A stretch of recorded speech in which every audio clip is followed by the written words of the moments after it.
What's going on, everybody? It's Rocky in real time, and the topic of today's video is basically how to get a long-term visa here in Brazil. I'm gonna go over two different types.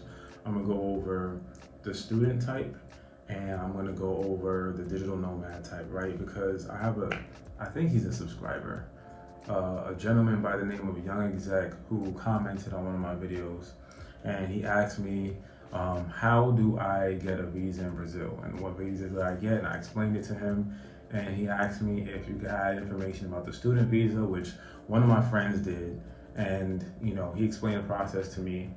And I actually know a bilingual lawyer, like she's perfect and fluent in English, like perfectly fluent in English. She'll understand everything you'll say, and she helped him with the process too.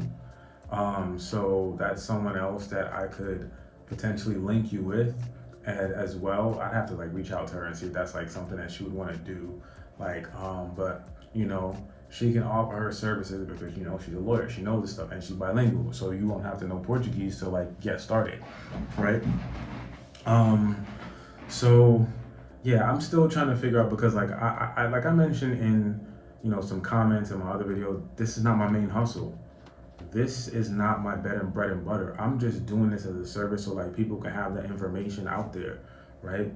I'm doing this to, I'm just pretty much experimenting, and I have a lot of knowledge, and a lot of people ask me so many questions, because my friends back home and a lot of random people that I know, they ask me these questions about Brazil, how to move here, how to do this, how to do that, because they know I live here. So I'm just, detailing that in videos. A lot of these videos, just some of them might take a little bit longer to make, and some of them, like this one is really quick. I could just explain the process really quick for you, in less than 10, 15 minutes, right? Which is what I'm trying to keep this video down to, hopefully. So, I'll explain, and I'll include links in the description, right? So basically, I'll go over the digital nomad visa first, right? So for the digital nomad visa, and I got my notes up here, you need a few requirements, right? First of all, you need a valid passport, right? And you need proof of remote work. So you have to be working remotely. Right? And then they're gonna want 6 months of your income, a proof of income. So you're gonna have to ideally have 6 months at the bare minimum of remote income. And you have to make at least $1,500 a month from that remote income or that remote job, or you have at least 18,000 in the bank, right? So you need that, and then you need health insurance that's going to cover you internationally, and then you need a clean background check, right? That's pretty much all you need. And then once you apply, and I'll include the link for that online, because there's a little visa fee. And you also need your birth certificate. There's a specific type of birth certificate. I'm not sure if it's available in other states, but in New York, it's a long form birth certificate. Because your regular birth certificate in New York, I'm not sure about other states, but it's a short half a page thing. But a long form, and the short one only includes your name, your mom's name, your dad's name, and your date of birth, right? The long form includes everything: the date and time you were born, the hospital, the doctor that birthed you. I didn't even know who that was. All this stuff. During this application process, that was the first time I ever seen a long form birth certificate, right? Yeah, so you need the visa fee, bank statements. I covered all that. And then you need to go to the consulate. Once you have all this and you've applied online, you need to go to the Brazilian consulate for an interview. Now, you ask you a bunch of questions and all that other stuff once you've done the application online, and you have to bring all those documents to them, right? And then you have to wait for approval, which is usually about 3 to 4 weeks. It took me 3 weeks. It was really quick. It really didn't take that long for me to get my digital nomad visa. And that's pretty much all you got to do. Now, a couple things about the documents, right? So all of these documents have to be apostille, right? So I got a document that's apostille, and this is basically, let me see, okay, my name is not on it. This is an apostille document. You see the little fancy staple thing there with the circle, the signature and everything, the stamp and seal from the city of New York. And this was this is my birth certificate, I believe. What is this? Because you got to get every one of these documents apostille. They basically want to make sure that it's real, right? So yeah, this is my This is my birth certificate, right? And then I also have another one here. Let me see, because I have a box. I don't know what it's like. Whatever. It's somewhere here. I don't want to search and waste your time, but you need all these things apostilled. Your bank statements, you need an apostille. Your criminal background check, you're gonna need the state and the local. So for New York, the state background check, you can go to I think it's one police plaza in New York City, at least. I'm talking about New York City. I don't know about other states, but New York City, you go to one police plaza. You gotta schedule it. You gotta make sure you go in advance, because they're backed up and it could take a month for you to get it back. Or you can go to a private, I would recommend just getting your background check done from a private company, because it's quicker. You just pay it's more expensive. I think it was $75. I went to one police plaza and they were talking about I gotta wait 2 months for my background check. I'm like, bruh, get out of here. So you need your state background check and you need your federal background check. Now to get the federal background check, you gotta go to the FBI's website, right? You gotta apply for it. I think it's $50, right? So you give them all your information, you give them your name, date of birth, blah, blah, social, all that. Then you gotta go to a designated post office. They'll tell you on the FBI's website which ones are designated in your zip code. You gotta go to the post office, give them your receipt number, because you gotta pay online to the FBI after you give them all your information and stuff. And then you gotta take that receipt number to the post office, and then you gotta do your fingerprints. They'll do your fingerprints, and in 2 weeks, boom, you have your background check. They'll mail it to you in the mail. Yeah, so basically you got to get all of those documents apostilled. At least also have a bill in your name. You got to get that apostilled. You got to get your birth certificate apostilled. You got to get your background checks, both of them apostilled. And then you have to have the proof of the international health insurance, right? I'll include some link in the descriptions for the ones that I had, right? And you can have that apostille, but I don't remember if I had that apostille. No, I didn't. You just need a proof from them, right? And then you go to once you apply online, once you have all these documents, you apply online, and you digitize these documents. You scan them, you put them in a scanner, you put it online, you send them to the consulate or whatever after you have your application done. And then after you've applied online, they'll give you a date for you to come in for an interview, right? So once you come in for the interview, and you sent them, your documents and all that, you got to come into the interview with those same documents that you sent them. So all those background checks, proof of addresses, and the proof of address is really just a bill of your name. So the bill, the background checks. What else? You need the birth certificate, the long-form birth certificate, not your regular birth certificate. I don't know if they do long forms in other states, but as you're in New York, you need the long form birth certificate. And that takes about 2 weeks to 8 weeks to come. They say 8 weeks, but it's probably gonna take 2 or 3. You need a proof of your international health insurance, your proof of remote work. So it could be your offer letter, or it could be a letter from HR saying hey, this person works for X, Y, and Z company, and he's been working since X, Y, and Z time, right? And then you're gonna need your passport. Bring the physical passport. Do not bring a copy of your passport page that you sent to them. Bring all the physical and original copies, right? This is for the digital nomad visa. You bring all of that, right? And then, after that, they interview you. So for my interview, it was mad smooth, because I think a lot of it was because I had more than enough proof that I could stay in this country and basically, sustain myself for a long time. So, I met both of their financial requirements, which was a $1,500 a month, from your remote job, and having more than $18,000 in your bank account. So, I passed the background checks and I had everything, certified and apostilled. So, they spoke to me, and then having some general information about, I think this is why my interview also went really well, and was less than 10 minutes.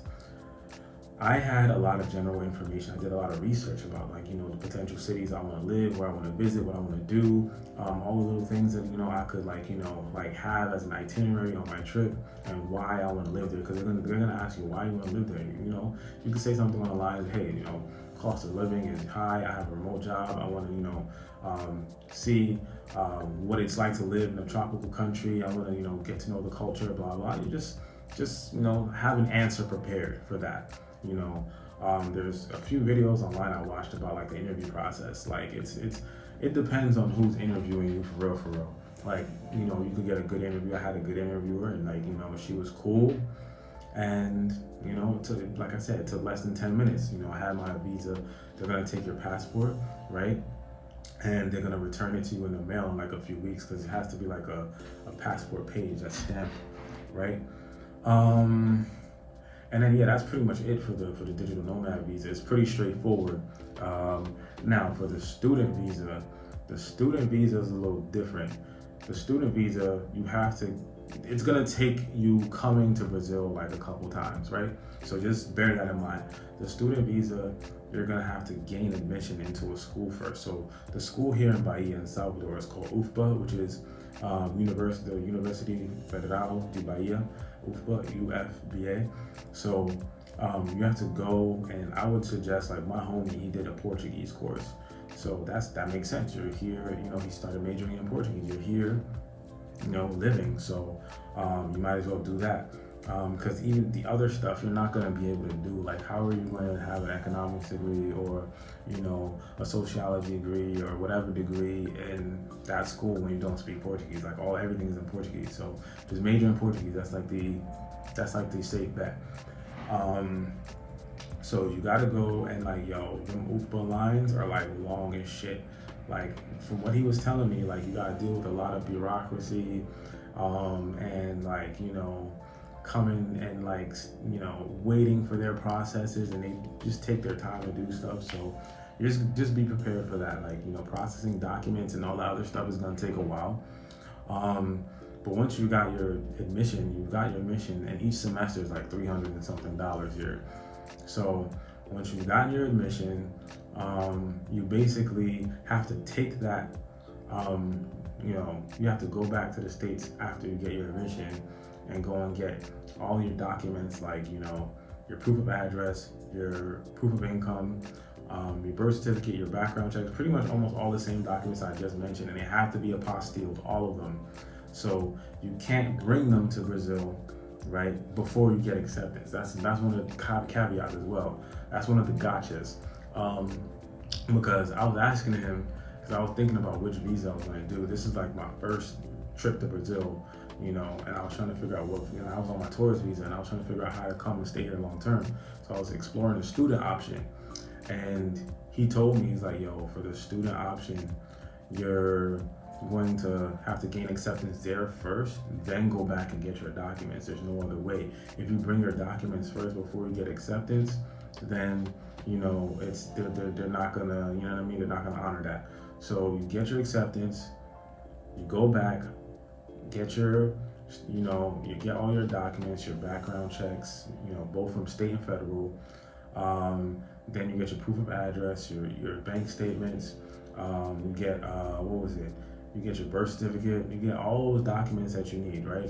You get them apostilled. All of them have to be apostilled, and you come back with those documents, and then you show them to the registrar, and then the registrar is going to register and sign you up for classes. Now, I did mention that there is a lawyer, a bilingual lawyer, that she knows this whole process. So if you're trying to get that process down, just reach out to me. I'm gonna help you connect with her. I think I'm gonna set up like a Calendly or something like that, so that I can do consultations, because I guess I do have the information. I do have a lot of information, and I do have resources here on ground which I can connect you with.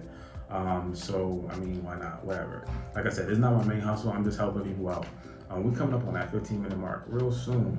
But yeah, I think that's pretty much it for how you get both of those visas. The digital nomad visa is real simple.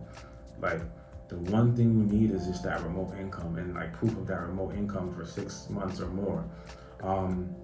And clean background, birth certificate, proof of health insurance, and I'll include some of the international health insurance links in the description.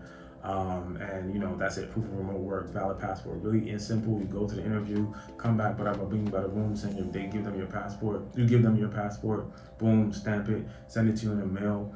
That's it. Student visa. You need to come here, get entry, go back, get your documents, get them apostilled, and all that stuff. So that's pretty much it. I think I covered all the bases. If I missed something, I'm going to put that in the follow-up video.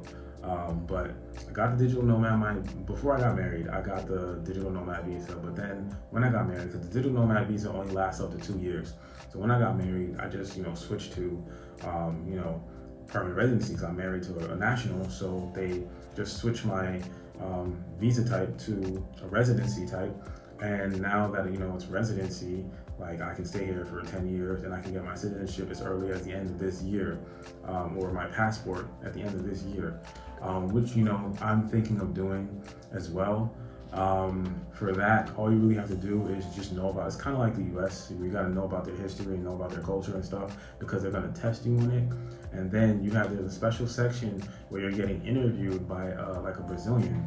And this is a Brazilian cat I met from Brasilia who I just connected with, and then we just started talking. And so he gave me all this game. So you gotta basically talk about something about their culture and stuff like that. So I'm reading this book right now, like anything about their culture. It could be football, but it has to be well researched, because you're gonna have to be talking with someone and then you're gonna tell them what you've learned about Brazil and all that other stuff. There's this book. Let me just get it real quick. Here we go. I bought this at some book fair I was at with my wife. This is like the history of samba, right?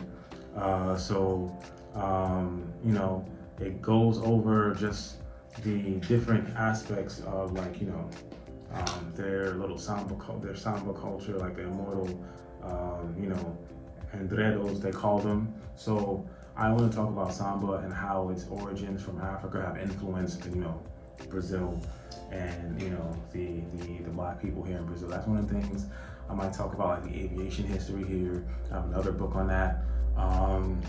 There's just talk about some topic, and once you reach that point of getting a residency and you stay the minimum number of years you need to stay here to actually apply for the citizenship, then you need to figure out the little bits of culture and stuff that you need to know to actually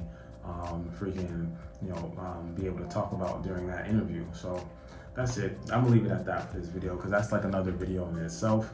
I'm almost at 18 minutes. So yeah, I just wanted to come and tell you how you can get each visa type, the student and the digital nomad. So I hope this was helpful. I'm gonna include all the links in the description.